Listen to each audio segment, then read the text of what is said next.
Baik, di sini saya akan menjelaskan materi tentang jaringan epitel pada jaringan hewan. Sebelumnya itu kita harus ketahui dulu apa itu jaringan.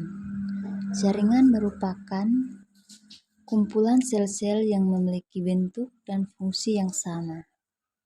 Beberapa jaringan berkelompok akan membentuk organ.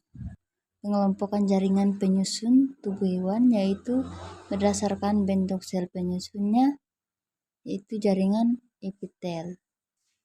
Jaringan epitel memiliki ciri-ciri jaringan, yaitu yang pertama dapat tersusun sangat rapat satu dengan lainnya, memiliki avaskuler atau disebut dengan tanpa pembuluh darah, memiliki regenerasi yang tinggi, dan sebagiannya memiliki mikrofili.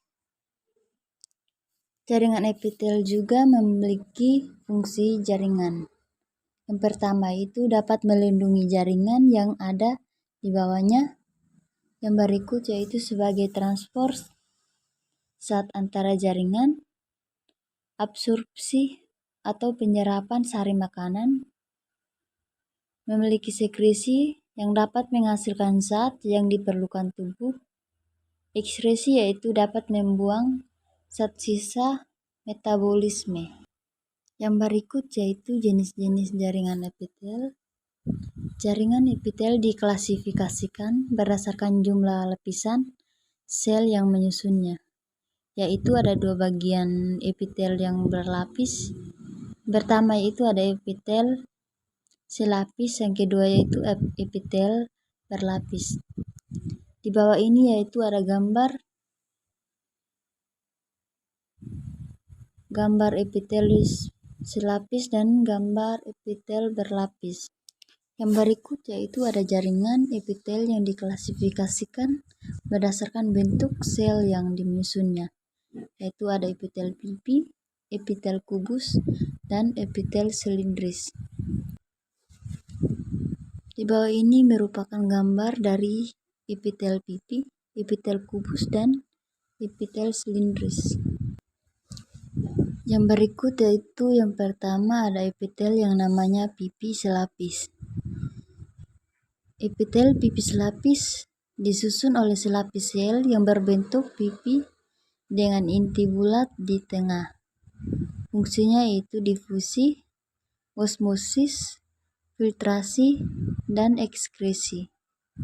Terdapat pada endotelium, kapsula Bowman, ginjal, dan alveolus paru-paru. Di bawah ini merupakan gambar struktur dari epitel pipi selapis. Yang kedua yaitu epitel pipi berlapis. Disusun oleh beberapa lapis sel yang berbentuk pipi. Fungsinya itu sebagai proteksi atau pelindung. Terdapat pada vagina, anus, esofagus, mulut, dan kulit.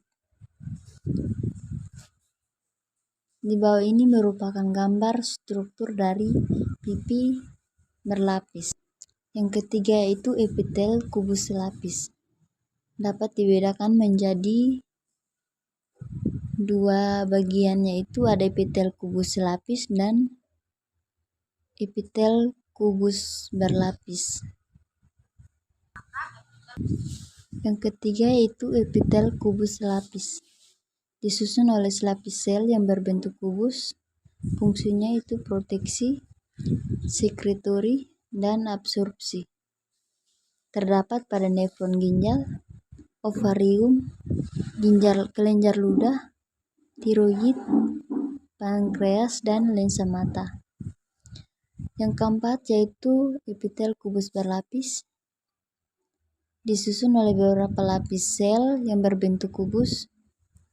Fungsinya yaitu proteksi, absorpsi, dan sekresi. Terdapat pada saluran kelenjar keringat. Yang kelima yaitu epitel silindris selapis, yang disusun oleh selapis sel yang berbentuk silindris, yang fungsinya yaitu sebagai sekresi dan absorpsi. terdapat pada lambung, usus halus, atau kantung empedu. Yang keenam yaitu epitel silindris berlapis, disusun oleh beberapa lapis sel yang berbentuk silindris. Fungsinya yaitu proteksi dan sekresi yang terdapat pada uretra, trakea, laring, faring, dan kelenjar ludah. Di bawah ini merupakan gambar struktur silindris yang berlapis. Yang ketujuh yaitu epitel transisional. Di bawah ini merupakan gambar struktur dari epitel transisional. Terjadi transisi antara epitel pipi, epitel silindris, dan epitel kubus. Fungsinya yaitu kepada sekresi dan absorpsi.